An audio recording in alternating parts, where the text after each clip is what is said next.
ایک اور سوال آیا ہے قربانی سے متعلق کہ ایک بہن نے پوچھا ہے کہ میں جاب کرتی ہوں تو کیا صرف چونکہ میں جاب کرتی ہوں تو مجھ پر قربانی واجب ہو جائے گی؟ دیکھیں جی، قربانی پہلے سمجھے کس پر واجب ہے۔ ہمارے ہاں کانسیپٹ کیا ہوتا ہے کہ گھر میں قربانی جو ہے وہ ہر فیملی میں ایک آدمی قربانی کر رہا ہوتا ہے، اور ایکچولی ملٹیپل لوگ جو ہے وہ قربانی انہیں کرنی چاہیے۔ اس لیے اصول سمجھ لیں، گھر میں جتنے بھی مرد ہیں، جتنے بھی عورتیں ہیں، بالغ ہیں، ٹھیک ہے، اگر ایام اضحیہ میں یعنی کہ قربانی کے دنوں میں اگر تو وہ صاحب نصاب ہوں تو سب پر الگ الگ اپنی اپنی قربانی واجب ہے۔ سمجھ آ رہی بات؟ اگر میاں صاحب نصاب ہے اور بیوی بھی صاحب نصاب ہے تو اب دونوں پر قربانی واجب ہوگی۔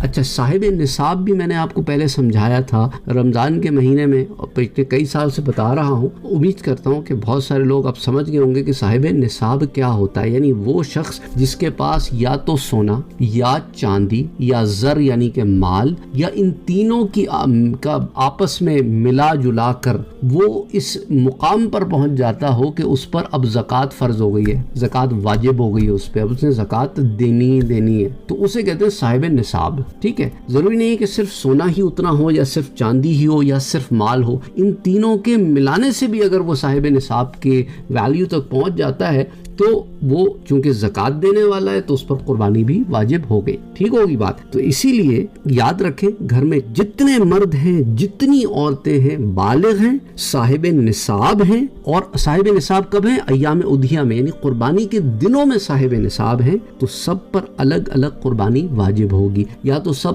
الگ الگ بکریاں کر لیں، دمبے کر لیں، یا پھر ایک بڑے جانور میں حصہ ڈال دیں، جو بھی استطاعت کے مطابق ہو۔ لیکن یہ یاد رکھیں، قربانی کرتے ہوئے ذرا دل بڑا رکھیں۔ ہمارے ہاں لوگ قربانی میں کنجوسیاں بھی کرتے ہیں، سب سے مریل سی چیزیں اٹھا کے لے کے آ جاتے ہیں، حالانکہ استطاعت زیادہ کی ہوتی ہے۔ دیکھو، اللہ سبحانہ و تعالیٰ کو نہ ہمارا جو ہے کوئی یہ کھال جاتی ہے، نہ گوشت جاتا ہے، نہ خون، نیت جاتی، نیت، انما الاعمال بالنیات، عملوں کا دار و مدار نیتوں پر ہے۔ تو نیتیں اچھی رکھو، دل کھلا رکھو، اور یہ وہ دن ہے کہ جس کے اندر غرور و تکبر نہ کرو۔ اگر صاحب ثروت ہو، مال والے ہو، اچھا جانور لے آئے ہو تو غرور و تکبر کر کے اپنے نیک اعمال کو برباد نہ کرو۔ اسی طرح کنجوسی کر کے اپنے نیتوں میں کھوٹ داخل نہ کرو، استطاعت کے ساتھ کرو۔ یہ کوئی شو آف کرنے کی چیز نہیں ہے، خالہ کے ہاں بیل آئی 1 لاکھ کی تو میں نے بھی 1 لاکھ کی بیل اٹھانی ہے، نہیں۔ بھابھی کیا کہے گی کہ بھابھی کے بھائی جو ہیں وہ تو